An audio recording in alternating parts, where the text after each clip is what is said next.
law I feel should be changed and why.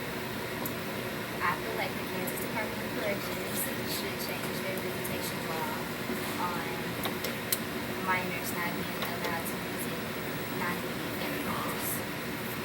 I feel like kids should have a right to visit their family member no matter how they are related to them, because what happens when a kid was raised by an aunt or an uncle, or what happens if a child was raised by a godparent and that's that child's only legal guardian or person who has been in their life for them?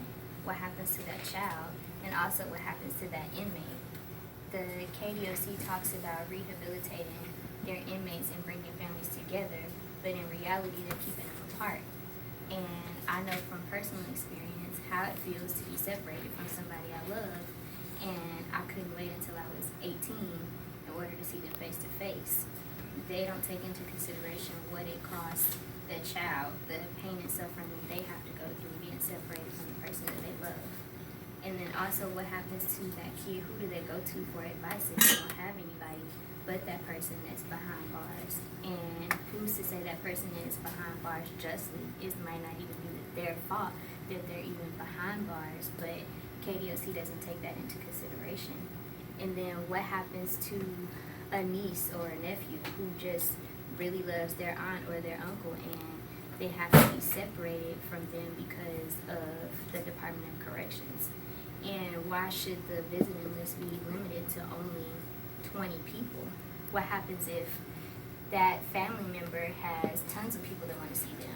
Those people have to wait, and then that causes more suffering for the inmate and the people that have to wait. I feel like there's nothing stopping the Kansas Department of Corrections from allowing these things to be possible for these families. And I feel like we as a people should be able to voice our opinions, and they should be able to do something to change it, because it's not fair. And in order for them to have better prisons, they should first start with treating the inmates better. And then those inmates will turn around and show that they can be rehabilitated and they can do something to make a difference within themselves within that prison. What if somebody straight out is an encouragement to make that inmate want to do something better with themselves?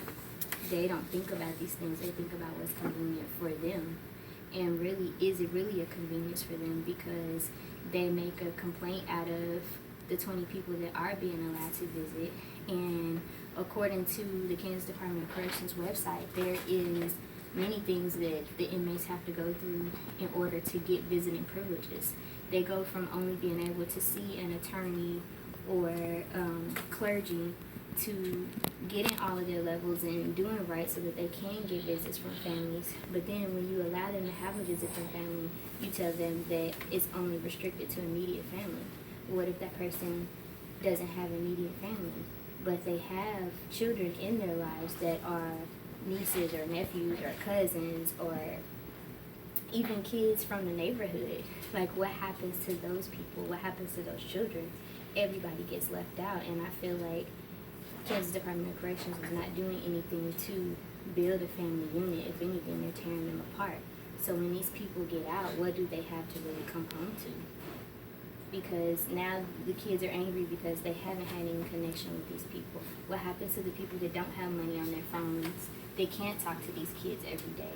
What happens if a godchild has a question and they really want some advice from this godparent and they have no way of getting in contact with them?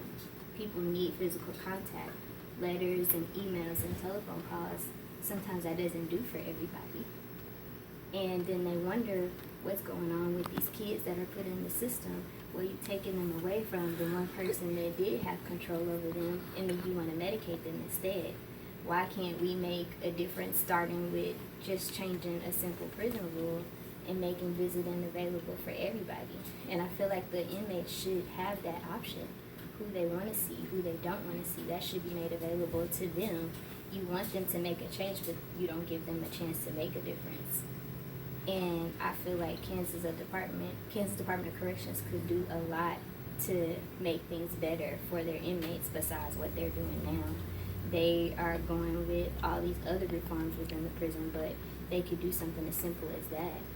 I feel like even with the retreats, they restrict these retreats to just children and grandchildren, but what happens to these other kids that might have that one chance in a year to be able to see their loved one and they don't get an opportunity?